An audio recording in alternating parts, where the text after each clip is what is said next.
nombre es María Ángeles García, del área corporativa de CEAFA, y seré la encargada de la presentación y bienvenida del webinar que hoy organizamos sobre la red de agentes activos en la detección precoz del Alzheimer.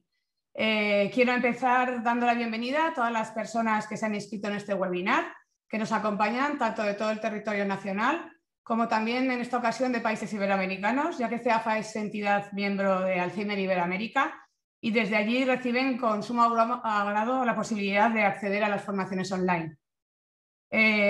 Por supuesto, también agradecer su presencia y participación al gran elenco de profesionales que durante esta tarde nos acompañan, profesionales de diferentes ámbitos asistenciales que colaboran en la atención multidisciplinar y en el abordaje integral de la enfermedad de Alzheimer y otras demencias. A continuación, procedo a presentar y a saludar a cada uno de ellos. Doña Cheles Cantabrana Alutiz, presidenta de CEAFA, Confederación Española de Alzheimer. Cheles, buenas tardes. Puedes abrir tu micrófono y saludar. ¿Qué tal? Buenas tardes. Encantada de saludaros a todos y a todas. Muchas gracias. A continuación, a la doctora Cristina Manzanares Arnaiz, que es vicesecretaria de la Junta Directiva Nacional de Semergen, de la Sociedad Española de Médicos de Atención Primaria. Cristina, buenas tardes. Buenas tardes a todos. Agradeceros a CEAFA que hayáis contado con nosotros para participar en este evento de tal calado e importancia. Muchas gracias. A continuación, saludamos al doctor Alberto Freire Pérez, responsable del área de neurología de SEMG, Sociedad Española de Médicos Generales y de Familia. Buenas tardes y muchísimas gracias por haber contado con mi sociedad para participar en este evento. Gracias. Continuamos con la doctora Raquel Sánchez Valle Díaz, secretaria del Grupo de Estudio de Conducta y Demencias de la SEN, Sociedad Española de Neurología. Muchas gracias y encantada de estar aquí con vosotros esta tarde. Gracias, Raquel. Como continuamos en esta ocasión con el doctor Manuel Martín Carrasco, vicepresidente y coordinador del Grupo de Demencias de la SED, Sociedad Española de Psiquiatría. Buenas tardes, María Ángeles, y es un placer para mí y para nuestra sociedad estar en esta reunión. Saludamos también al doctor Javier Olivera Puello, secretario de la SEPG, Sociedad Española de Psicogeriatría. Sí, buenas tardes. Muchas gracias por la invitación. También un placer estar con todos vosotros. Buenas tardes, Javier. Y por último, saludamos, hemos tenido un cambio de última hora según la agenda estaba prevista. No ha podido acompañarnos el doctor Humberto Kessel y tenemos el gran placer de que le sustituye su presidente, el presidente de la Sociedad de la SEG, Sociedad Española de Geriatría y Gerontología, el doctor José Augusto García Navarro. ¿Qué tal? Buenas tardes a todos y muchas gracias por haber invitado a la Sociedad Española de Geriatría y Gerontología y evidentemente estamos encantados de participar en este interesante debate. Bueno, muchas gracias de nuevo a todos por acompañarnos. Bueno, como bien anuncia el titular del webinar, durante este encuentro vamos a presentar a la sociedad la red de agentes activos en la detección precoz del Alzheimer y vamos a poder conversar con representantes de todos estos agentes, compartiendo sus argumentarios y distintos aspectos de cada nivel asistencial sobre la importancia de la detección precoz del Alzheimer. Lo haremos a modo de mesa redonda, intercalando preguntas con cada uno de los profesionales. Comenzamos con Cheles, presidenta de la Confederación Española de Alzheimer. Cheles, ¿por qué promueve CEAFA la red de agentes activos en la detección precoz del Alzheimer y cuál es el objetivo de esta red? Bien, CEAFA promueve esta red para establecer sinergias, para establecer alianzas con todos los agentes clave, con todas las entidades, organizaciones, instituciones, personas que tienen que ver con el Alzheimer y que bueno, pues pueden apoyar, ayudar a concienciar conjuntamente de la importancia y la necesidad de una detección precoz del Alzheimer. Y simultáneamente presentamos la herramienta prediagnóstica que ponemos todos, digo, conjuntamente a disposición de la sociedad, pues, de problemasdememoria.com. Sí que es importante hacer hincapié en el hecho de que todos juntos queremos llegar a toda la sociedad para, en fin, para solventar un problema que venimos arrastrando desde hace décadas. El sábado pasado CEAFA cumplía 31 años. Bueno, pues cuando yo echo la vista atrás, veo documentos, etcétera, Veo, bueno, pues incluso los primeros números de nuestra revista El Mente, ya veo que desde CEAFA se está abogando por una detección precoz del Alzheimer. ¿Por qué? Porque una detección precoz del Alzheimer nos permite terminar con el terrible infradiagnóstico del que la SEM periódicamente, la Sociedad Española de Neurología, periódicamente nos alerta. Nos permite aplicar tempranamente terapias a nuestros pacientes, proveer de apoyos y ayudas a las familias también de forma temprana. Nos permite adaptar y dimensionar los recursos que vamos a necesitar, y todo ello funciona, opera en favor de la calidad de vida del binomio persona con Alzheimer, persona cuidadora.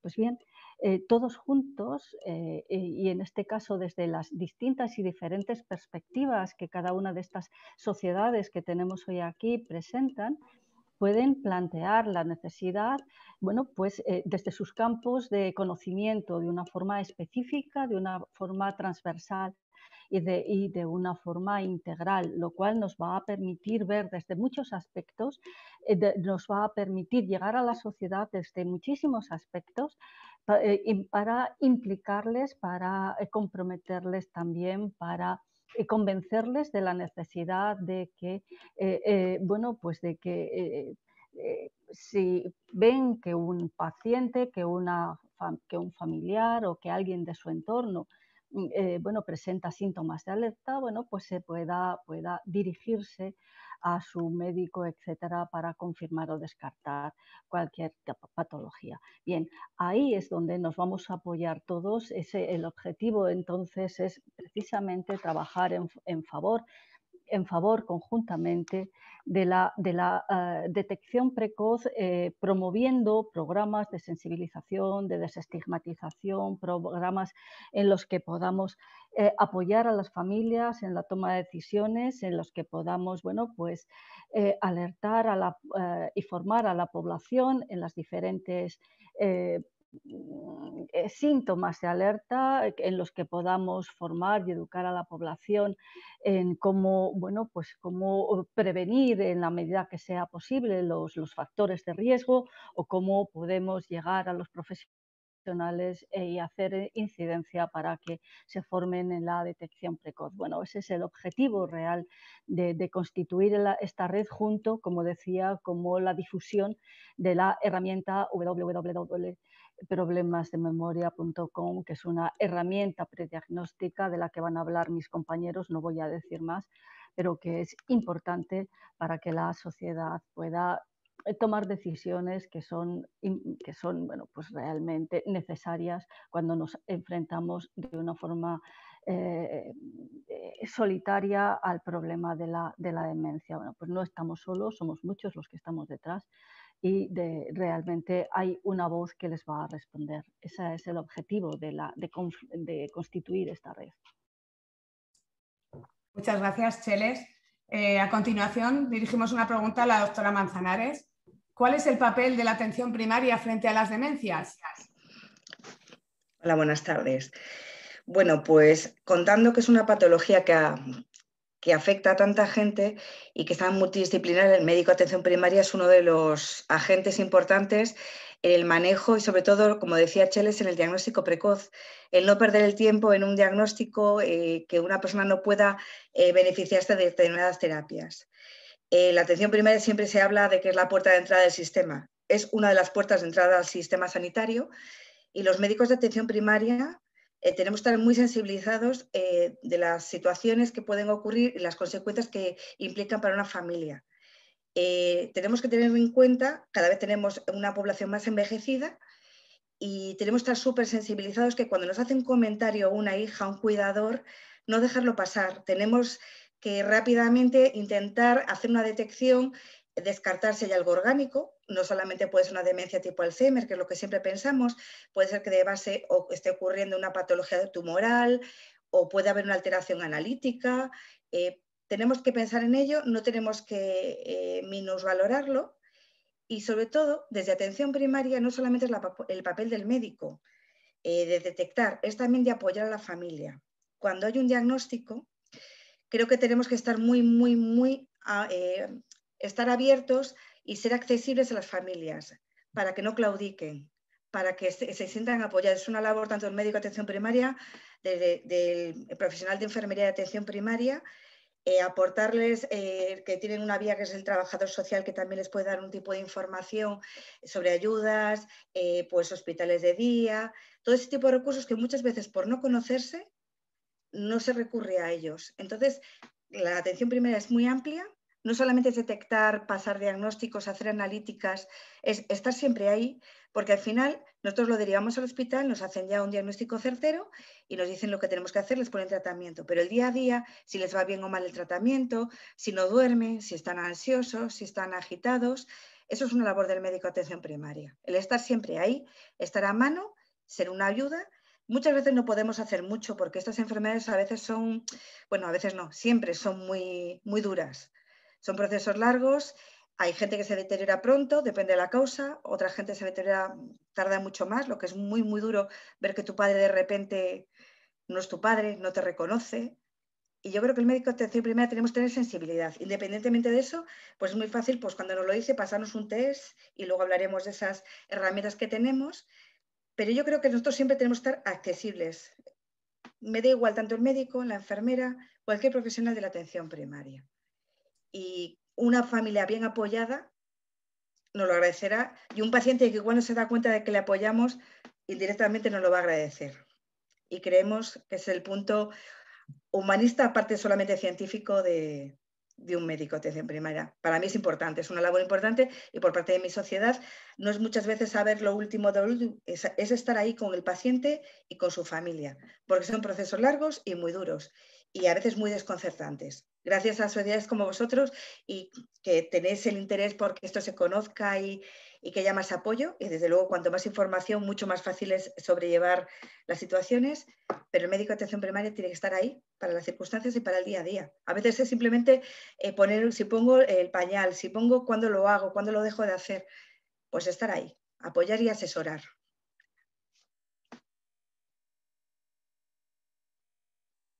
No te oigo.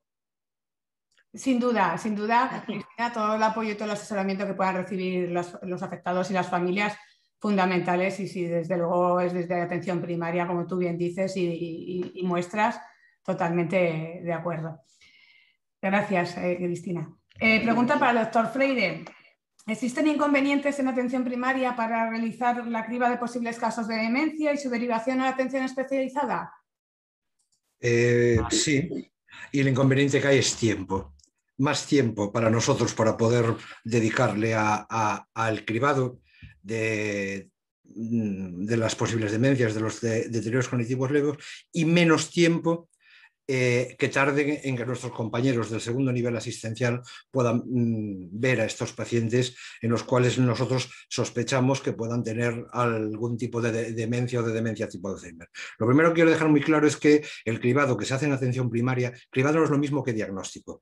Cribado lo único que nos indica es una alta probabilidad, una sospecha fundada de que ese paciente puede tener algún tipo de deterioro cognitivo. Y van a ser nuestros compañeros del segundo nivel asistencial, mediante baterías de pruebas neuropsicométricas, los que van a confirmar si de verdad existe o no.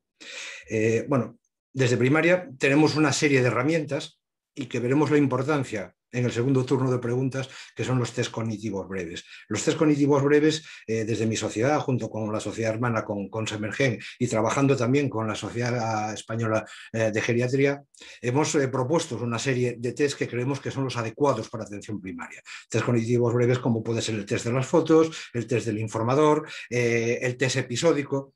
Son test que son muy breves, se hacen en menos de 10 minutos, que no van a estar influenciados ni por el nivel de estudios ni por variables socioeconómicas. Es muy importante que no van a necesitar habilidades grafomotoras por parte del paciente, no habilidades con las manos.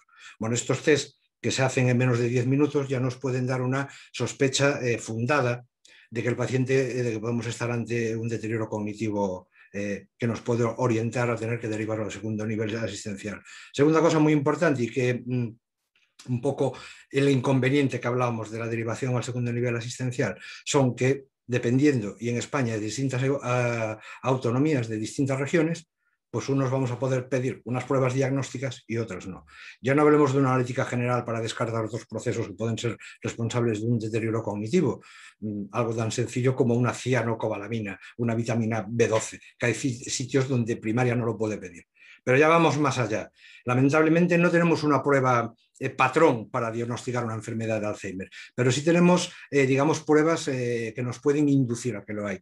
Y el patrón oro es la resonancia con la medición de volúmenes de áreas del cerebro, para lo cual necesitamos no solo radiólogos entrenados para medir esos volúmenes de esas áreas, sino que a atención primaria se le permita el poder solicitarlo. Ya no hablo ya de lo mínimo que se nos tiene que permitir y al que tenemos que tener acceso es a poder solicitar un TAC, una tomografía, para por lo menos descartar procesos expansivos que puedan ser responsables de ese deterioro cognitivo. Lo importante para nosotros es poder tener las herramientas para poder orientar o tener una sospecha fundada de que el paciente tiene un deterioro cognitivo y eso ganar tiempo para que los puedan ver nuestros compañeros del segundo nivel asistencial, que van a ser quienes confirmen el diagnóstico. Yo no creo que mis compañeros del segundo nivel asistencial tengan que ocupar tiempo en estar pidiendo pruebas diagnósticas que bien orientadas se pueden pedir desde atención primaria. Claro, bueno, creo que sin duda queda de manifiesto lo que con esta red queremos también poner de manifiesto, ¿no? Que es muy importante la coordinación, y la coordinación de los diferentes niveles asistenciales es fundamental para que esta atención sea adecuada y sea en tiempo, sobre todo adecuado a cada nivel. Gracias, doctor Freire. Seguimos con el doctor García.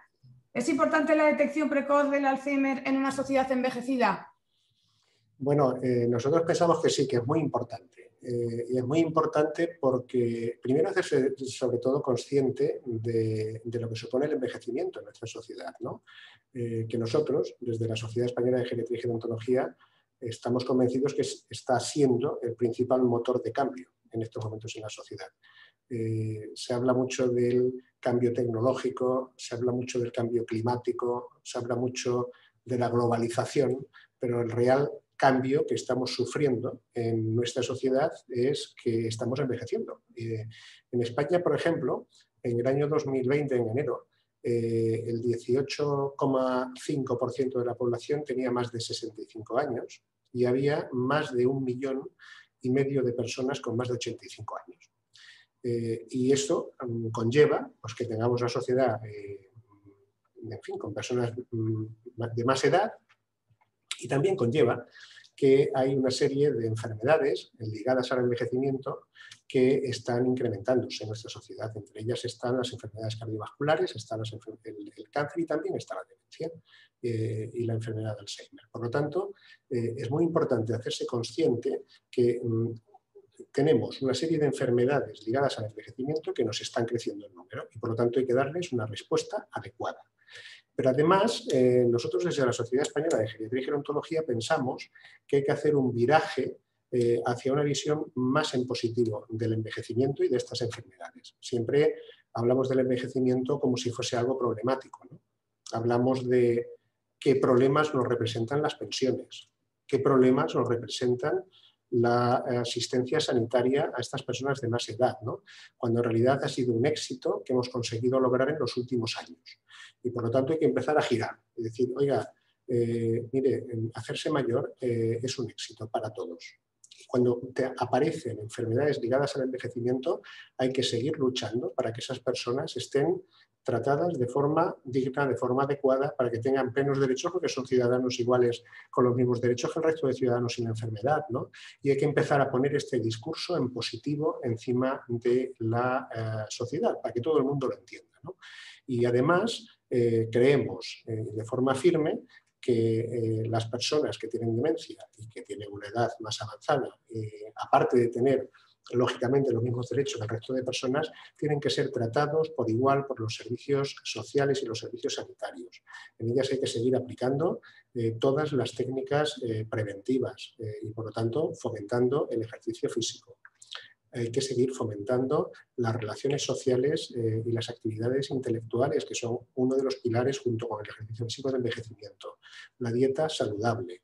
Hay que identificar en ellas riesgo en ellas y en sus cuidadores. Riesgos importantes para pérdida de la calidad de vida, como es el caso de la soledad no deseada o como es el caso de la exclusión social por pobreza, es decir, problemas económicos, que todo conduce a una pérdida muy importante de la calidad de vida en las personas mayores en general y en aquellas que tienen en particular pues, una demencia, ¿no?, en cualquier estadio de desarrollo. Y también es muy importante poner encima de la mesa que es todo un reto hacer que las ciudades en las cuales vivimos sean ciudades amigables para las personas mayores y para las personas con demencia también.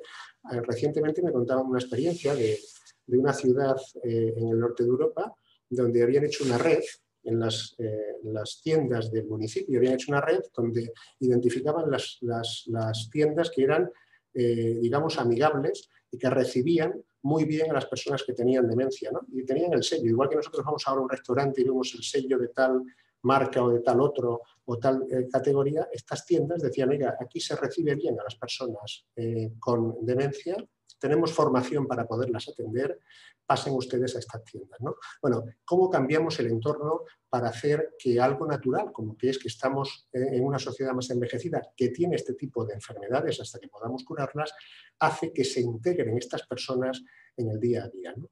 Y además tenemos retos también en positivo muy importantes, como qué podemos hacer con los cuidadores de estas personas, que en la gran mayoría son cuidadores no profesionales, en un entorno en el cual la red de cuidados formales es muy pequeña y todavía hay que intensificarla mucho. ¿Qué hacemos con el cuidador no profesional? ¿Cómo podemos tratarles? ¿Cómo podemos sensibilizar a la sociedad, ¿no? Nosotros tenemos algún ejemplo desagradable muy reciente. Cuando se hizo el primer cierre por el coronavirus hace un año y unos meses, el día 13 de marzo del año 2020, desde la Sociedad Española de Geriatría y Gerontología enviamos inmediatamente una carta al Ministerio para que permitiesen, por favor, salir del domicilio al menos media hora al día con condiciones higiénicas a las personas con demencia y algún tipo de trastorno de comportamiento y sus cuidadores, porque muchos de ellos dejaban de tener el servicio de un centro de día o el servicio de ver a su vecindario, a sus amistades, a sus familiares de forma regular, ¿no? Y no recibimos respuesta. Y esto está provocado porque no hemos visibilizado todavía al 100% este tipo de problemas y porque somos poco sensibles y porque no lo tenemos en el entorno de que todo esto es positivo, normal y hay que entenderlo como una cosa que nos pasa en el día a día, ¿no? Estos son retos que hay que poner encima de la mesa. ¿Cómo hacemos que las nuevas tecnologías ayuden a estas personas y a sus cuidadores? ¿Y cómo hacemos que cada vez más profesionales estén mejor formados para atenderlas, ¿no? De manera que nos preocupa el diagnóstico de la demencia, el diagnóstico precoz en esta sociedad envejecida, pero sobre todo nos preocupa que no vaya asociado a un estigma, que no sea nada negativo, que normalicemos que lo que nos está pasando es lo que todos hemos querido que nos pase y lo que hay que hacer es ayudar a las personas que lo necesitan cuando llegue el momento y desde luego darles todo el derecho de un ciudadano normal porque, en fin, la demencia no quita ningún derecho hasta ahora y no lo debe hacer en el futuro. Muchas gracias, doctor García. La verdad es que ha nombrado dos cosas, bueno, muy relacionadas, todos los puntos que ha estado diciendo, que creo que a todos nos ha hecho pensar en la década del envejecimiento saludable, ¿no?, que Naciones Unidas ha promulgado. Veremos y veamos que todos los agentes que pueden implicarse en ello colaboren para que este envejecimiento saludable entre todos lo consigamos. Y además también me alegra oír del ejemplo que he dicho de ciudades amigables.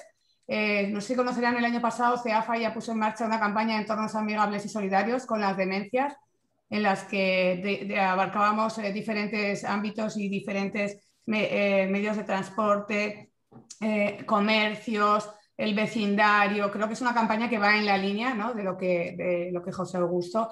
Y creo que por lo menos dimos un paso ahí en el que además muchas de nuestras entidades miembros han podido hacer, gracias a esa campaña, la han podido continuar en sus territorios, en este territorio amplio, ¿no?, que decía antes Alberto, de que tenemos 17 comunidades autónomas y también, pero sí que ha sido una campaña que en diferentes territorios cada asociación ha podido, con diferentes entidades o ayuntamientos, ha podido el buscar un nexo común, ¿no?, para conseguir entre todo, como bien dices, esos entornos amigables y solidarios con la demencia. Gracias, doctor García. Nos dirigimos ahora a la doctora Sánchez Valle. Según la SEN, la Sociedad Española de Neurología, existe un 30% de casos infradiagnosticados de Alzheimer. ¿Qué implica esto, doctora Sánchez? Bueno, primero muchas gracias y enhorabuena por la iniciativa CEAFA. Y ya me centro en la contestación de la pregunta, es decir, sí que es verdad que de forma repetida no vamos estimando que realmente los números que salen en España no son realmente inferiores a los esperables, ¿no? por prevalencia poblacional descrita en países de nuestro entorno, ¿no? Esto nos hace pensar de que hay un grupo de pacientes, ya digo, hasta un 30% de sujetos que realmente están padeciendo una enfermedad de Alzheimer y no lo saben ni ellos ni su entorno y posiblemente tampoco sus médicos, ¿no? Es posible que haya varios factores. Primero, que pueden estar relacionados, ¿no? Que los pacientes o sus familias consulten tarde, ¿no? Por falta de educación poblacional, que esto es una parte. Otra, también se ha comentado, ¿no? Que a veces, ya digo, llegan tarde al centro de atención primaria, otras veces pues que el centro de atención primaria tiene dificultades, ¿no? Para identificarlo, sobre todo en fases leves, y otras veces cuando pasan digamos, al médico hospitalario, ¿no? Pues también tenemos dificultades y no vamos a negarlas aquí, ¿no? Es decir, nosotros aquí desde el servicio desde la Sociedad Española de Neurología constatamos que la asistencia neurológica o de especialidades afines, que en el caso de la demencia sean especialistas en demencia, porque no creo que sea inclusivo de nuestros especialistas, pues realmente hay pocos especialistas en demencias en España, sobre todo en determinadas zonas, o se concentran en zonas urbanas y a veces en otras áreas pues realmente hay un déficit de especialistas en demencias, ¿no? Profesionales sanitarios que sepan diagnosticar una demencia en fases iniciales, ¿no? Y esto es un problema que creo que nos afecta a todos y que afectaría al tercer nivel de que cuando decimos pasamos a áreas de atención más hospitalaria o especializada, pero que también ahí tenemos un problema, ¿no? Que hay, digamos, zonas que son más desérticas de expertos en demencia, ¿no?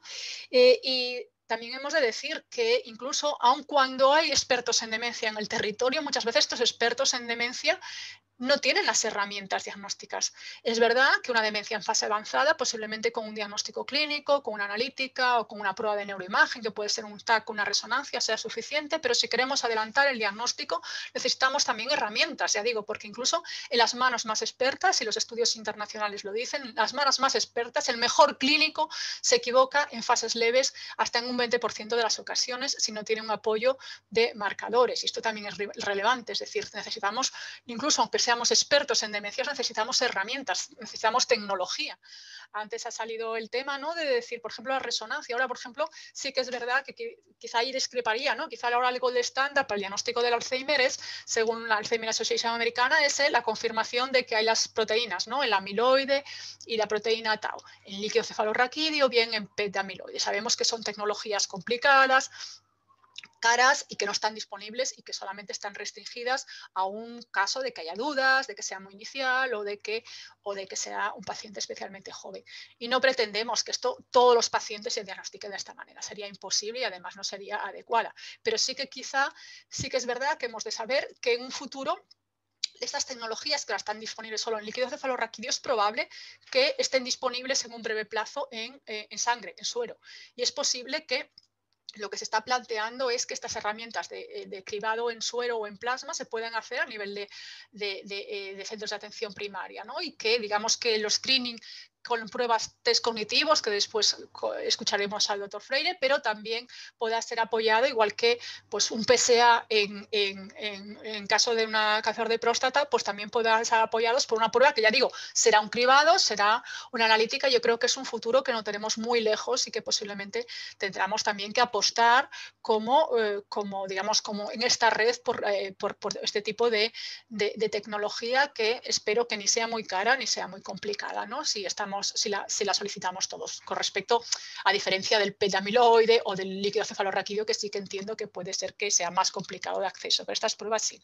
¿Y qué pasa con este 30% de gente que no se diagnostica? Pues primero, no se lo diagnostica, se le está denegando la posibilidad de acceso a tratamiento, y esto sabemos que los tratamientos son sobre todo más eficaces en fases precoces. Se le está robando tiempo de vida independiente en este sentido, se le está robando la capacidad de decidir sobre sí mismo, ¿no? Porque sabemos que la enfermedad de Alzheimer a medida que evoluciona pierdes la capacidad progresivamente de decidir sobre tus asuntos, con lo cual el diagnóstico precoz es importante para poder decidir sobre ti, sobre tus decisiones vitales, ¿no? Se está hablando de eutanasia y otro tipo de decisiones que se puedan plantear, pero también cosas mucho más básicas, ¿no? Sobre cómo querrás ser cuidado o qué estrategias quieres ser seguido, si quieres entrar en ensayos clínicos o no. Es decir, todo este tipo se lo estamos denegando a aquellos pacientes que realmente no son diagnosticados en fases leves. También estamos denegando acceso a otras terapias no farmacológicas, ¿no? Se ha hablado del ejercicio físico, de la dieta saludable, pero también sabemos que la intervención no farmacológica, las intervenciones cognitivas en fases leves tienen su eficacia, y se le está denegando también si no se hace un diagnóstico precoz. Y también se le está denegando pues, sistemas de soporte social, ¿no? Es decir, sabemos que hay sistemas que son más eficientes si se actúa precozmente, de acuerdo con la voluntad del paciente, ¿no? Digo, sistemas de protección social como sistemas ya no de documentos solamente de voluntades anticipadas, sino también pues, dejar poderes preventivos y figuras que puede haber en cada comunidad un poco similares. Y también están elementos extrasanitarios, y nosotros que trabajamos en hospitales vemos lo mal que se lleva, ¿no? Cuando se hace un diagnóstico tardío y el paciente aparece en urgencias porque sus vecinos lo traen, porque digamos que ha sido, ¿no? Y cómo ha sido la evolución de este paciente, en qué condiciones llega, cómo está su casa, cómo están, bueno, desde sus pertenencias a sus cuentas bancarias, a su estado de salud general descontrolado, de otros problemas, morbilidades que pueda tener, ¿no? Y entonces, es decir, yo creo que les estamos negando muchas cosas a los pacientes, a ese 30% de pacientes que somos capaces de detectarlos y diagnosticarlos precozmente. Muchas gracias, doctora. Una amplia respuesta que ha tocado diferentes ámbitos, desde luego. En esta ocasión dirigimos la pregunta al doctor Martín Carrasco.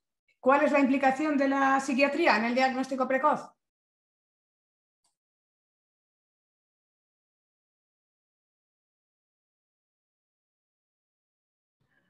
Ahora sí, que me había quitado el micrófono.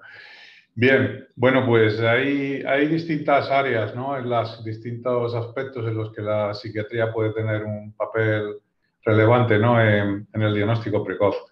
Primero, en los aspectos preventivos. Hay que tener en cuenta que hay muchas entidades que los psiquiatras tratamos habitualmente o que se tratan en las redes de salud mental, que conllevan un riesgo aumentado de demencia. Desde luego la depresión, ¿no? Quizás sea el más conocido, pero prácticamente todas las formas de enfermedad mental grave, por ejemplo, trastorno bipolar o esquizofrenia, también comportan un riesgo aumentado de padecer demencia. Y lo que es más importante, hay también bastantes evidencias de que un tratamiento adecuado de estas entidades, por ejemplo, un tratamiento adecuado, incluso un tratamiento de mantenimiento, por ejemplo, con antidepresivos, ¿no? en estas formas de depresión más crónicas o más recidivantes, pues disminuye la presentación de demencia. Lo mismo podemos decir con el tratamiento con litio en los casos de trastorno bipolar. Incluso ha habido trabajos, ¿no? hechos en países nórdicos, ¿no? que han demostrado una asociación, ¿no? entre el consumo de agua potable ricas en litio, ¿no? Con una disminución de la incidencia de demencia, ¿no? Un dato muy interesante. O sea que hay ya de entrada una labor preventiva muy importante. Luego, desde el punto de vista de la detección, bueno, pues hay que tener en cuenta que muchas demencias tienen en su inicio manifestaciones psicopatológicas. Desde presentación, por ejemplo, de manifestaciones depresivas o de ansiedad, a incluso la aparición de trastornos de comportamiento, ¿no? Es este concepto, ¿no? de deterioro conductual leve, ¿no? Por analogía al deterioro cognitivo leve. Con lo cual, pues efectivamente es una vía también de diagnóstico muy importante. Hay también otro, bueno, precisamente por toda esta mezcla, ¿no? que hay de distintos trastornos y distintas manifestaciones, también la psiquiatría puede tener un papel importante en el diagnóstico diferencial, ¿no? en qué momento la depresión deja de serlo y pasaría a considerarse una demencia. Bueno, hay toda una serie de entidades, ¿no? que hay una mezcla importante, ¿no? Y que por lo tanto pues es importante, ¿no? La aportación que puede hacer un especialista. Y luego, por supuesto, y siguiendo un poco las palabras de Raquel, ¿no? Bueno, según la red de salud mental está muy extendida, ¿no? Quizás es una red que llega incluso a sitios donde otras especialidades no llegan, ¿no? Por lo tanto, y nuestra sociedad siempre lo ha defendido, ¿no? El hecho de que la red de salud mental también puede significar, ¿no? Este apoyo a primaria, ¿no? Desde muchos puntos de vista, para la realización de pruebas neuropsicológicas o para, bueno, constituirse, ¿no? Como especialista de referencia según los sitios, porque, como digo, la organización asistencial puede ser muy variable, ¿no? Bueno, creo que el doctor Manuel Martín Carrasco ha dejado otra vez evidencia, ¿no? De la importancia de la coordinación, ¿no? De diferentes especialistas. Acabamos esta primera tanda de preguntas con el doctor Olivera. ¿Qué efectos tiene un diagnóstico tardío en los problemas conductuales asociados a la demencia? Sí, buenas tardes de nuevo y muchas gracias, y encantado también de continuar un poco lo que comentaba el doctor Manuel Martín Carrasco, precisamente uno de los presidentes de nuestra sociedad, de la Sociedad Española de Psicogeriatría, en la que represento, que es una sociedad multidisciplinar, como su nombre indica, englobada fundamentalmente por psiquiatras y geriatras, pero también médicos de otras especialidades, enfermeras, psicólogos, trabajadores sociales, antropólogos. O sea que eso indica la enfermedad mental del anciano, esa variedad que requiere un abordaje absolutamente multidisciplinar en todos los ámbitos, ¿no? Como también comentaba José Augusto, pues en todos los ámbitos, no solo clínicos, sino también sociales, de las patologías mentales del anciano. Respecto a lo que supone el diagnóstico tardío de los trastornos de conducta, pues es que los trastornos de conducta son fundamentalmente los que favorecen la evolución peor en muchos aspectos de la demencia, no solo por los propios trastornos, sino también por los tratamientos que a veces aplicamos a esos trastornos. Por esto nuestra labor formativa en este aspecto también es fundamental, los efectos secundarios de muchos de los psicofármacos, ¿no? Si diagnosticamos de forma temprana estos trastornos de conducta, también podemos aplicar las prácticas que son los tratamientos no farmacológicos de primera elección, que muchas veces tanto nos cuesta. Cuando estos trastornos de conducta ya han avanzado, asocian agitación, agresividad, es mucho más difícil que podamos controlar esos trastornos simplemente con tratamientos no farmacológicos. Asociamos fármacos, muchas veces los manejamos con la cautela necesaria, pero otras veces pues, se producen efectos secundarios que no deseamos. Los trastornos de conducta son los que generan mayor sufrimiento en el paciente, pero también mayor sobrecarga en los cuidadores, y son la primera causa de institucionalización de las personas con demencia. Todos los que estamos aquí lo sabemos. Es difícil que una persona tenga que ser institucionalizada en una residencia por un trastorno de memoria, ¿no? Eso suele más o menos aceptarse de una manera más llevadera en las familias, en los cuidadores. Sin embargo, cuadros de agitación, de apatía grave, de desinhibición, de agresividad, son los que generan la institucionalización. Por lo tanto, un diagnóstico temprano de esos trastornos de conducta también favorece reducir una institucionalización temprana de los pacientes, con lo que eso conlleva. Y finalmente, esos trastornos de conducta, del comportamiento, psicológicos y conductuales, también favorecen la morbilidad, que aparezcan otras complicaciones, caídas, infecciones, etcétera, y también la mortalidad. Se ha comprobado que los pacientes con demencia, con enfermedad de Alzheimer y otras demencias que presentan trastornos psicológicos y conductuales tienen una mortalidad más temprana que los que no lo presentan. Así que nosotros creemos que el diagnóstico de estos síntomas psicológicos y conductuales en las demencias, el diagnóstico temprano es fundamental para la evolución de todo el proceso de la propia demencia y también para todo el entorno de los pacientes que presentan estos trastornos. Sin duda, ¿no? Doctor Olivera, lo que queremos decir es que toda la detección precoz de la demencia del Alzheimer va a favorecer en todas las fases, ¿no? El que esa detección sea temprana favorece que toda la evolución y toda de la enfermedad, todas las fases, sean de diferente nivel en función de cuándo se haya podido acceder, ¿no? A ese diagnóstico, desde luego. Bueno, seguimos adelante en esta ocasión con Cheles Cantabrana, la presidenta de CEAFA. ¿Qué supone para la familia y la persona afectada un diagnóstico temprano y certero? Bueno, yo creo que, en fin, todas las intervenciones que hemos escuchado hasta ahora nos han dado pistas acerca de lo que significa en la mejora de calidad de vida, tanto para el paciente como para la persona cuidadora, como para la familia en su conjunto y, desde luego, para la sociedad, por el impacto que tiene. Nosotros tenemos dentro de lo que es nuestra comunidad de personas afectadas alrededor de 5 millones de personas. Eso es un peso elevadísimo dentro de la sociedad española, de una serie de desventajas por no llegar tempranamente a un diagnóstico, que por hacer ahora un resumen somero de lo que yo creo que se ha introducido ya a lo largo de toda la tarde, si hablamos desde el aspecto sociosanitario, el más obvio, el que hemos estado trabajando para el paciente significa, pues, sobre todo, significa acceder tempranamente a recursos, a terapias farmacológicas y no farmacológicas que van a ralentizar el avance de la enfermedad y que van a mantener su autonomía más tiempo, van a permitirle la toma de decisiones cuando se encuentra en mejor situación cognitiva. La mejor situación cognitiva es la que tiene siempre antes de, con lo cual y esa situación se va a ir deteriorando y la toma de decisiones muy importantes, nos lo recordaba la doctora Sánchez Valle, esa toma de decisiones vitales extraordinariamente importantes que van a afectar a muchas áreas de su vida, bueno, pues va a poder tomarla en las mejores condiciones que va a tener en el resto de su vida.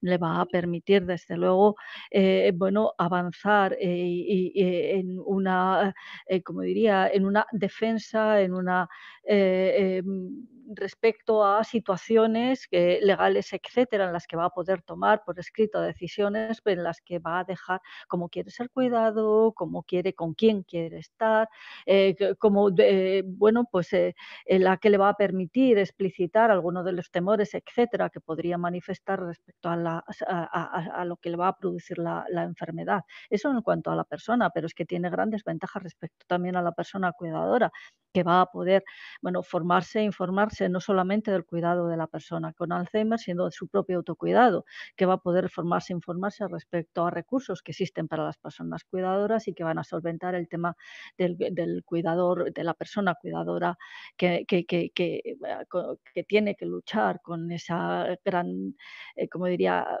con ese peso que es psicológico, ese peso emocional que significa la tarea de cuidados durante mucho tiempo y sobre un cuidado tan intenso. Le va a permitir, desde luego, el planificar su vida.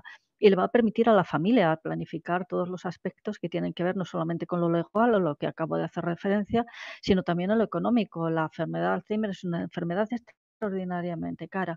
Las familias deben estar preparadas para asumir ese reto, pero además va a afectar laboralmente seguramente a la persona cuidadora, que tendrá que ver cómo va decidiendo y cómo van, bueno, pues planificando esos años que están por venir y que con un diagnóstico temprano, bueno, pues los coge en buenas condiciones o en condiciones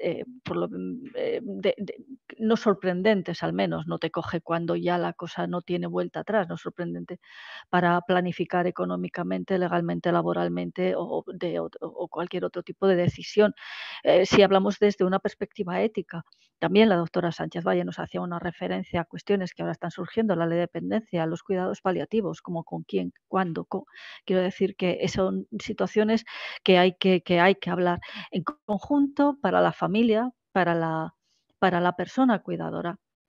El hecho de tener un diagnóstico temprano, lo que supone eso y lo que significa básicamente es poner al paciente, a la persona realmente en el centro del sistema, adaptando alrededor de esa persona y alrededor del binomio que hablamos siempre en la Confederación, alrededor del binomio, bueno, los sistemas de protección sociosanitaria, pero también los otros sistemas de protección que existen dentro de los países, que son, bueno, pues protección laboral, protección legal, jurídica, etcétera. Para eso es para lo que va a servir un diagnóstico temprano, por hacer alguna referencia.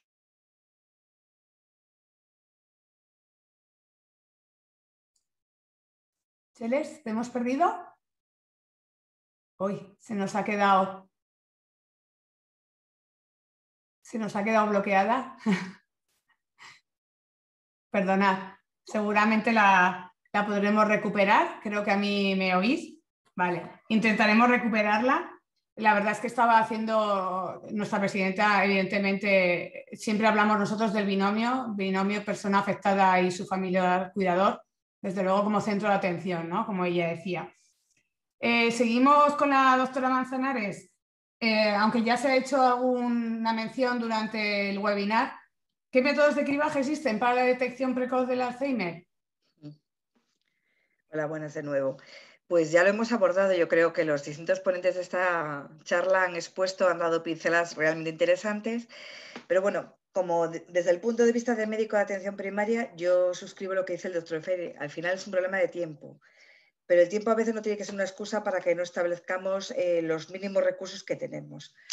Un médico de atención primaria, cuando se presenta a un paciente o su familia que indica que tiene un deterioro cognitivo, lo primero que hacemos es generalmente descartar una causa orgánica. La forma de descartar una causa orgánica pues, es pedir una analítica que solemos tener a mano, aunque no siempre todos podemos pedir lo mismo, pero por lo menos ver cómo está la función hepática, la función renal, los iones, las hormonas tiroideas, la B12, pues son una serie de marcadores que nosotros sí que tenemos a la mano y ojalá sea, como dice la doctora Raquel, que en el futuro podamos pedir una serie de marcadores biológicos que sean perfectamente accesibles a nivel de atención primaria, que evitarían el perder tiempo, ese tiempo tan valioso para un diagnóstico precoz, de tener que esperar hasta llegar a otro nivel asistencial que amplíe el estudio.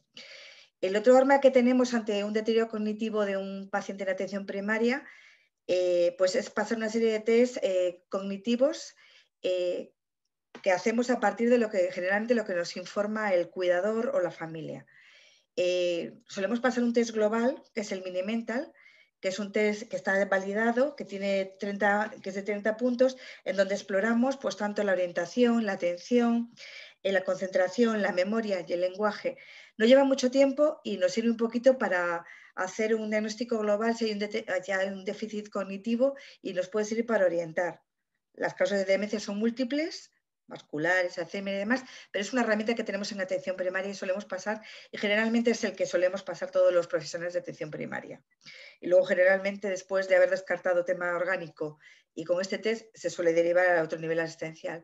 Pero bueno, luego existen una serie de elementos de cribado que son el test del informador y que preguntamos un poco, evaluamos y puntuamos cómo va viendo la familia, el cuidador, nos va indicando un poquito pues, si hay una pérdida.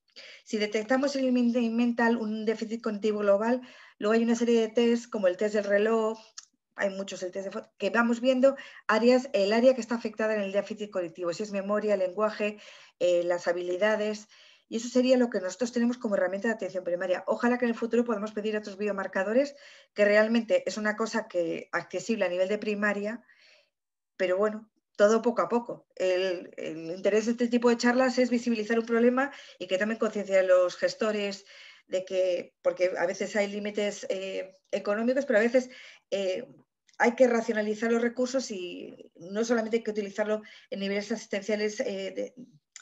A veces primaria podría sacar mucho más y adelantar tiempos, que es lo más importante. Y poder pedir pruebas. Ahí se va ganando tiempo, eso es importante y lo podemos pedir perfectamente, no quita que luego lo derivemos, pero lo podemos llevar perfectamente estudiado y perfectamente orientado para que ya otro profesional determine lo que tiene que completar. Como bien dices, ¿no? Creo que de hecho todos los miembros que estamos aquí de esta red de agentes activos en la detección precoz lo que queremos es trabajar en la sensibilización, ¿no? Y poder llegar a más y que es efectivamente dar a conocer las herramientas que hay o luchar por esas que también creemos que pueden ser útiles, ¿no? Y que igual no se conocen y que puedan llegar al objetivo deseado.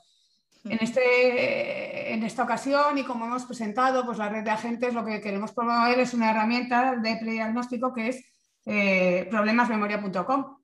Entonces, bueno, vamos a darle la palabra al doctor Freire en el que nos diga si es útil esta página, www.problemasmemoria.com, como herramienta prediagnóstica, y si nos puedes explicar un poco brevemente cómo funciona, ¿no? Para que el público lo pueda conocer y podamos invitar a que conozcan esta herramienta de prediagnóstico a la que puedan acceder. Bueno, hace un momento y ya a lo largo de todas las distintas exposiciones y mi compañera y la doctora Damien Sánchez Valle estábamos hablando de los test cognitivos, que en atención primaria hablábamos de test cognitivos breves. Solo dos puntualizaciones, que también se ha demostrado que la utilización de manera escalonada de dos tipos de estos test cognitivos breves aumentan su utilidad para el cribaje. Tenemos una ventaja en estos test cognitivos breves, que tenemos varios que presentan la característica muy importante de que pueden ser administrados por el cuidador principal del paciente. Y eso es un gran adelanto en tiempo. Así tenemos algunos, como puede ser el test episódico con su variante del test episódico del informador, el test del informador, el también conocido como IQCOD, y el AD8 los puede administrar el propio cuidador principal del paciente con el que se sospecha un deterioro cognitivo. Bien, eso ya es un tiempo que ganamos. ¿Qué ocurre con esta herramienta de problemas de memoria.com? Pues que cumple esto. Son 2 test breves. Tal vez el IQCOD son más de 10 minutos, pero a su favor tiene que nos aporta por parte del informador mucha más información que algún otro test breve, y lo que lo hacemos es de manera escalonada. Por un lado, el IQCOD lo que nos va a transmitir por parte del cuidador principal son cambios observados a lo largo de 10 años en el paciente, y el AD8 nos va a hablar cambios en los últimos tiempos sobre 8 ítems. En 3 o 4 que sean positivos nos va a indicar que probablemente podamos estar ante un deterioro cognitivo que necesite de otras pruebas diagnósticas.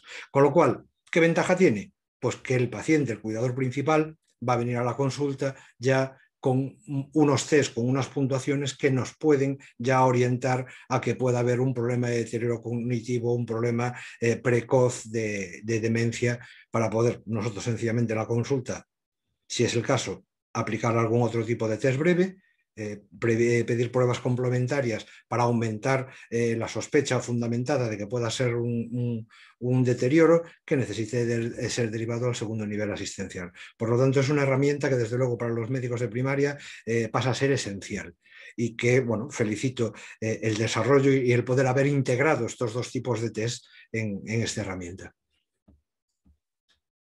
Muchas gracias. Sin duda creo que el objetivo de hoy, ¿no?, todas estas personas que nos estén escuchando, que puedan tener sospecha de que algún familiar pueda tener un posible deterioro cognitivo, que accedan a esta herramienta, ¿no?, y como tú bien dices, ellos mismos puedan mostrar cómo ven a su familiar, y con la información que salga puedan dar el primer paso para acudir a un médico de atención primaria por sospechas, ¿no?, de este posible deterioro cognitivo y que pueda conllevar un Alzheimer. Gracias, doctor Freire. Doctor García, una pregunta para usted en este momento. ¿Qué preocupaciones tiene la geriatría en relación con la detección? Aunque creo que ya antes nos ha hecho una gran exposición, pero seguramente tenga algo más que poder decirnos. Bueno, nosotros como geriatras sí que nos preocupa que haya una detección precoz de la demencia, de cualquier tipo de demencia, la enfermedad de Alzheimer también, evidentemente, porque estamos muy acostumbrados en geriatría a que se dé por hecho que las personas mayores pueden sufrir ciertos síntomas por el hecho de ser mayores, ¿no? Y lo que primero que hay que hacer es descartar que haya una enfermedad. Eso es muy importante, porque la mayoría de pérdidas funcionales que experimentan las personas mayores no son debidas al envejecimiento, son debidas a la existencia de alguna enfermedad que puede estar asociada con el envejecimiento, pero desde luego una enfermedad. De manera que esa es una primera preocupación. Hay siempre que diagnosticar la enfermedad lo antes posible. En segundo lugar, es muy importante distinguir, lo ha dicho alguno de mis compañeros, que esta enfermedad es una demencia y no es otro tipo de enfermedad, no es una depresión, no es otro tipo de enfermedad que puede confundirse con la demencia, porque el tratamiento y la orientación pronóstica y la movilización de recursos es muy diferente si se trata de una enfermedad o se trata de otra. Por eso también es muy importante, cuando hay una mínima sospecha, enseguida activar al sistema sanitario para que se llegue enseguida al diagnóstico de la enfermedad. Eso es una segunda preocupación que quería también compartir con todos ustedes. Pero además creemos que es muy importante no perder de vista que la persona con una demencia en fase leve, en fase de inicio de desarrollo de los síntomas, sigue siendo una persona legalmente capaz. Y esto es muy importante porque esto de la demencia, desde el punto de vista de tomar decisiones para uno mismo, no es blanco o negro, sino que durante mucho tiempo la persona sigue pudiendo seguir tomando decisiones futuras sobre su vida, ¿no? Y por lo tanto, para la persona también es de alto interés que en las fases iniciales de la enfermedad se la pueda diagnosticar y ya pueda empezar a tomar decisiones. Yo creo que esto es un tema de debate amplio que podemos estar horas y horas debatiendo, pero realmente es así, es decir, es darle una oportunidad a la persona para que pueda decidir sobre su propia vida, ¿no? Una cuarta preocupación es dar tiempo tanto a esa persona como a sus cuidadores para planificar una enfermedad de larga duración. Y eso significa que tendremos que empezar a activar cuidados de larga duración, que al inicio no será necesario una atención a la dependencia, no será necesario activar mecanismos de excesiva, en fin, descanso del cuidador principal, no será necesario activar servicios profesionales de ayuda, pero poco a poco sí que será necesario. Y eso es muy importante, empezar a desarrollarlo, a planificarlo, a preverlo y a ponerlo encima de la mesa, ¿no? Y dentro de eso hay que seguir siempre aplicando, lo comentaba al principio, las técnicas de prevención del envejecimiento en general, que afectan también y que de manera importante afectan a personas con demencia, ¿no? Que han demostrado que mejoran su calidad de vida, que han demostrado en algunos estudios que pueden tener influencia en el estado cognitivo y desde luego en el trastorno de comportamiento, que es hacer ejercicio físico, seguir manteniendo relación social, seguir manteniendo actividad intelectual, hacer prevención, y esto es un detalle muy importante, hacer prevención de enfermedad cardiovascular, porque sí que eso influye en la evolución de la demencia, mantener una buena higiene del sueño, mantener relaciones sociales adecuadas, etcétera, etcétera. Y eso hay que ponerlo en marcha. Es decir, no es de cuestión de decirlo, no es decir, oiga, haga usted eso, no, es que hay que estimularlo y hay que buscar los momentos para ponerlo en marcha. Y desde luego también creemos que es muy importante, y lo decía la compañera de neurología, realmente llegar al número exacto que tenemos de personas con demencia, aunque sean en estadios muy precoces, ¿no?, de enfermedad. Porque si no, no podemos planificar servicios de cara a futuro, ¿no? ¿Qué hay que hacer en los servicios domiciliarios cuando estos lleguen? ¿A cuántas personas tenemos que darle estos servicios domiciliarios? ¿De qué intensidad? ¿Cómo lo haremos si hay que introducir nuevas figuras, como por ejemplo la figura del gestor de casos? En fin, ¿cómo podremos ir planificando esos cuidados para intentar siempre retrasar al máximo posible la institucionalización o evitarla de esa persona ya en fases muy avanzadas de enfermedad, ¿no? Y desde luego no se puede planificar si no sabemos realmente la magnitud del problema, ¿no? De manera que fíjense si creo que tiene importancia, ¿no?, el diagnóstico precoz de la enfermedad de Alzheimer. Y desde luego la herramienta que están ustedes poniendo en marcha nos ayudará seguro a sensibilizar, a detectar y a empezar a que estos problemas los pongamos en la agenda de los retos, ¿no?, que tenemos. Muchas gracias, doctor García. La verdad es que creo que otro día vamos a necesitar otro foro en el que poder intercambiar muchas opiniones que tenemos comunes, como ya lo sabíamos, por eso estamos estos diferentes agentes en esta red, porque bueno, hablaba de que es importante saber datos, ¿no?, de personas afectadas por Alzheimer. Bueno, CEAFA lleva unos cuantos años luchando, ¿no?, por un censo de personas con Alzheimer. Vamos por las comunidades autónomas, me acuerdo otra vez del doctor Freire, ¿no? Vamos por las comunidades autónomas también, ¿no?, porque son quienes acceden también a esos datos y bueno, nosotros tenemos un proyecto en el que vamos peleando porque haya ese censo o esas cifras oficiales, ¿no?, en el que efectivamente nos puede ayudar a qué tipo de recursos o a cuánta gente tiene que llevar los recursos, ¿no?, y qué es lo necesario. De acuerdo. Continuamos con la doctora Sánchez Valle.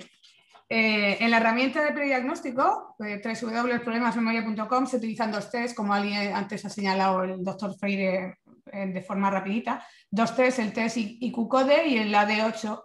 ¿Qué valor tienen estos test, doctora? ¿Qué utilidad tienen? ¿Qué valor? Vale, pues como habíamos comentado, primero yo creo que hay dos componentes, ¿no?, importantes, tanto de los test en sí, pero también de la herramienta, de la página web que vosotros ponéis en marcha, ¿no? Y entonces primero voy a hablar de la página web y después hablo de los test, si os parece.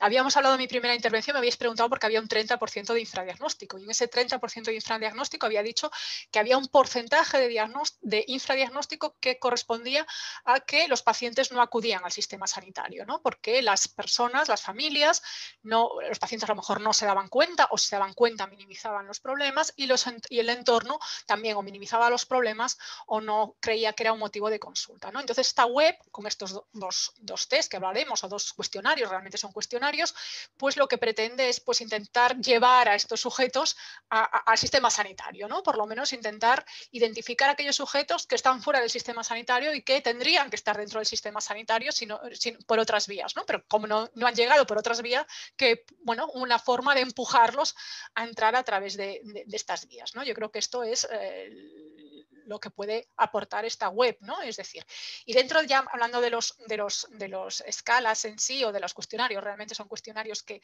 estos 2 cuestionarios, pues son cuestionarios que están basados en las preguntas que habitualmente hacemos los médicos a los pacientes, ¿no? Realmente, es decir, qué preguntas de las que hacemos nosotros a los pacientes, y así se seleccionan estas preguntas, realmente son claves para identificar que un paciente puede estar iniciando una enfermedad de Alzheimer. O sea, no es ninguna cosa rara, son cuestionarios, ya digo, extraídos de las preguntas que los médicos hacemos habitualmente, y digo, de aquellas preguntas que hago, ¿cuáles son aquellas preguntas clave que a mí me van a decir si un paciente está desarrollando una enfermedad de Alzheimer? Características muy importantes es que se han comentado antes, ¿no? Que es un cambio respecto a lo previo, al funcionamiento previo del sujeto, que es persistente en el tiempo, no es ocasional, o sea, no es una pérdida de llaves un día, ¿no?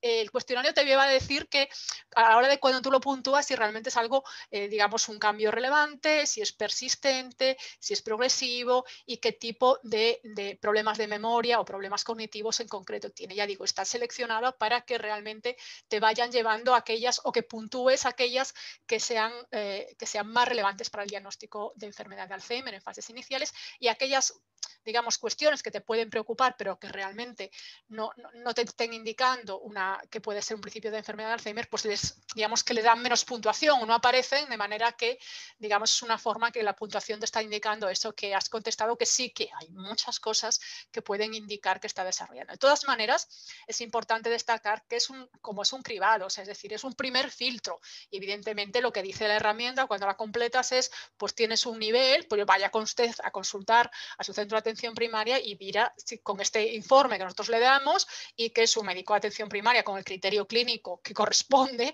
a este médico, pues tomará las decisiones que considere, apoyándose de test de cribados objetivos al paciente o de otro tipo de herramientas, porque también conoce al paciente y sabrá, pues, juzgar estos cuestionarios, ¿no? La importancia que puedan tener cuestionarios, ¿no? Que muchas veces es el mismo paciente, el mismo médico ya se da cuenta, ¿no? Cuando viene, que sí que es verdad que el trato del paciente ha cambiado, ¿no?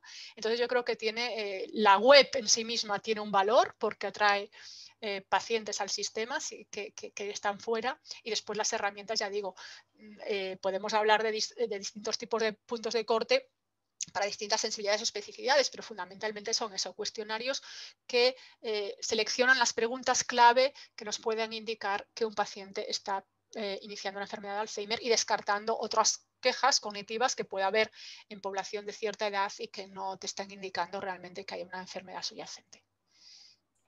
Muy bien, yo creo que es importante, aunque creo que lo hemos dicho y lo volvamos a decir, ¿no? Es una herramienta de prediagnóstico, un cribaje, que lo que le va a permitir al familiar es tener una señal de alarma confirmada, y lo que le va a aconsejar en determinado momento es que acuda a su médico cabecera. No es una herramienta de diagnóstico. Evidentemente, el diagnóstico tiene que ser otro nivel asistencial. Gracias, doctora. Pregunta para el doctor Martín Carrasco. ¿Cuál es la colaboración existente entre psiquiatría y atención primaria en el diagnóstico de las demencias? Bueno, pues yo creo que en estos momentos podemos decir que este área necesita una mejora importante. Tengo que decir que no solo en las demencias, o sea que hay un tema pendiente, ¿no?, en la colaboración entre las redes de salud mental y la atención primaria en muchísimos otros aspectos. Pero bueno, en el tema concreto de las demencias, yo creo que todavía las realidades son pobres en el conjunto de España, aunque, como he dicho antes también, las realidades asistenciales son muy distintas. Hace unos años también con CEAFA pudimos trabajar en el proyecto MAPEA, el mapa asistencial de la enfermedad de Alzheimer, y una de las sorpresas que nos llevamos es que realmente bueno, la organización asistencial es muy distinta según las autonomías y a veces incluso dentro de la misma ciudad. O sea que, en fin, al final, pues acaba dependiendo de aspectos tan como que haya una buena sintonía entre determinados profesionales, ¿no? En un momento concreto. O sea que esto evidentemente son aspectos que deberían cambiar, que deberían generalizarse, ¿no? Aparte de los temas que cité anteriormente, que efectivamente todos ellos son fruto de, serían susceptibles de mejora, ¿no? Porque la mayoría de los casos con problemas de salud mental se llevan en atención primaria, con lo cual todo lo que comentamos acerca de la prevención en casos de depresión, etcétera, se puede trasplantar, ¿no? A lo que estamos hablando ahora. También los temas de diagnóstico diferencial, también, por supuesto, el tema de tratamiento, ¿no? De los síntomas psiquiátricos y conductuales de las demencias, son aspectos de colaboración evidente. A mí me gustaría destacar ahora dos aspectos. Uno que tiene que ver con la comunicación del diagnóstico. Evidentemente, una de las consecuencias de lo que estamos promoviendo es que las personas recibirán un diagnóstico de demencia en un momento en que todavía serán capaces de entenderlo y, por lo tanto, esto nos obligará a modificar muchas veces la pauta con que se hace esta transmisión, ¿no? Que muchas veces históricamente se ha omitido, se ha hecho solamente a la familia o se ha hecho un diagnóstico en un momento en que realmente uno se puede cuestionar si merece la pena hacerlo, teniendo en cuenta la capacidad del paciente de retener la información y mucho menos de elaborarla. Pero aspiramos a que esta realidad cambie. Entonces, bueno, ahí hay que tener en cuenta que eso equivale a transformar el acto del diagnóstico al proceso de diagnóstico y comunicación del diagnóstico. Y, por lo tanto, a tener en cuenta todas las repercusiones emocionales que eso puede tener. No solamente en el paciente, sino en la familia. Cuando se maneja este tema se lleva uno las sorpresas, ¿no? De que las familias muchas veces dicen que no quieren que se le comunique el diagnóstico a su familiar, pero en cambio dicen que si ellos tuvieran Alzheimer sí quieren que se lo comuniquen, ¿no? Lo cual no deja de ser un contrasentido, ¿no?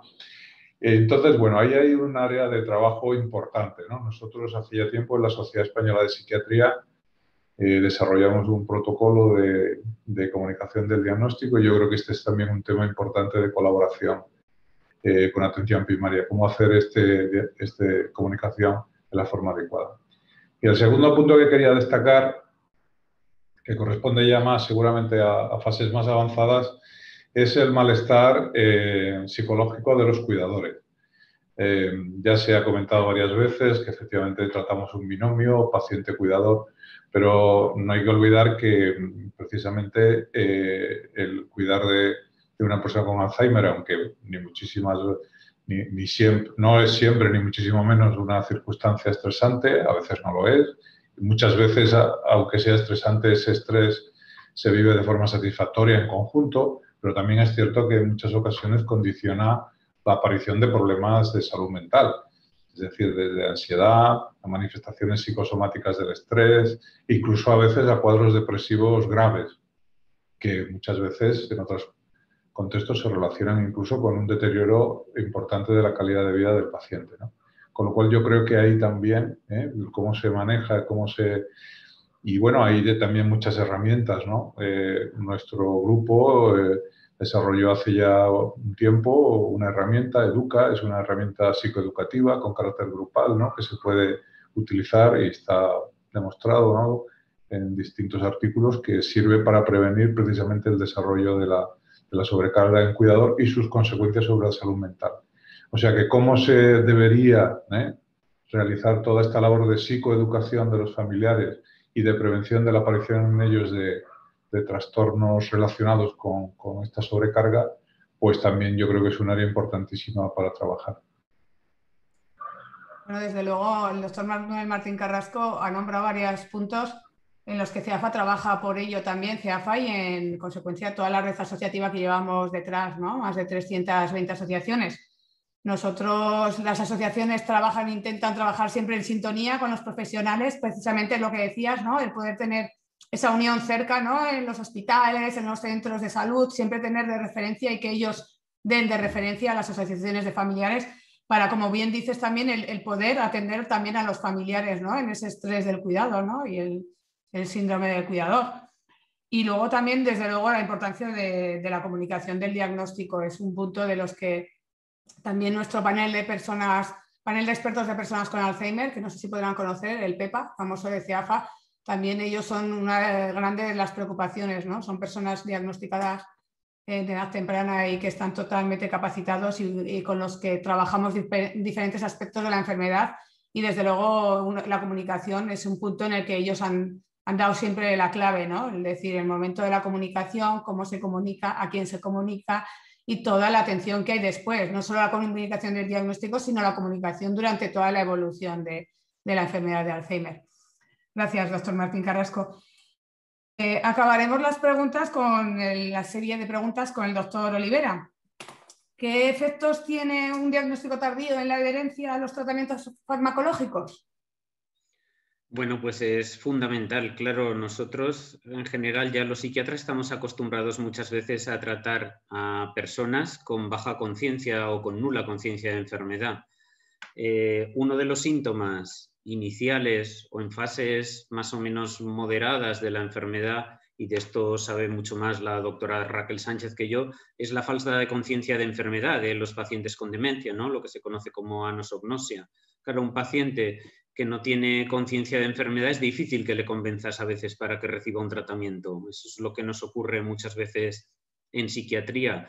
Incluso trabajamos a veces contra la voluntad de esos pacientes para que reciban un tratamiento. En una persona con demencia eso es mucho más grave porque realmente es una persona de edad y tenemos que convencerle de que tiene realmente una enfermedad para que reciba un tratamiento. No es casualidad que algunos de los tratamientos que ahora se usan en las personas que sufren demencia sean de administración transdérmica. ¿Por qué es así? Porque es mucho más fácil colocar un parche por parte de los cuidadores que a veces administrar un fármaco oral, ¿no? Porque si uno no tiene conciencia de enfermedad, pues difícil que quiera recibir un tratamiento para esa enfermedad. Por tanto, el diagnóstico temprano es fundamental para la adherencia terapéutica.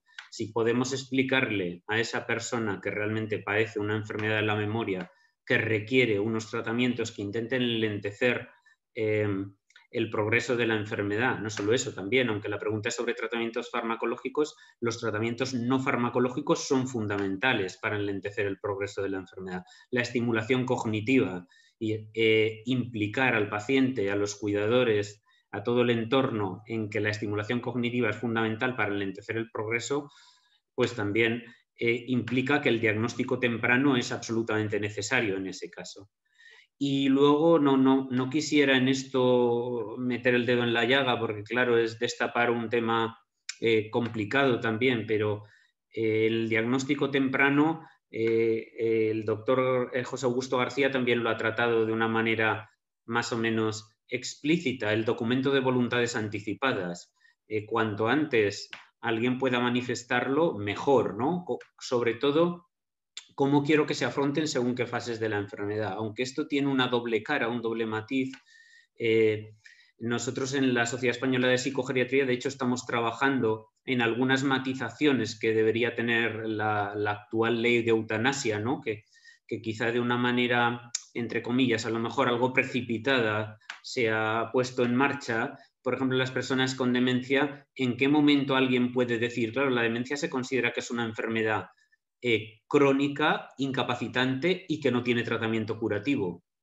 Nada más que realicemos el diagnóstico, a veces con una expectativa vital de 10 o 12 años, una persona a la que se le realiza ese diagnóstico puede tomar una decisión tan importante como elegir el camino de la eutanasia. O sea que sé que no estamos hablando de esto, sé que esto daría para otro debate, sé que CEAFA también ha trabajado y ha realizado sus matizaciones, pero el diagnóstico temprano también tiene mucho que ver con esto.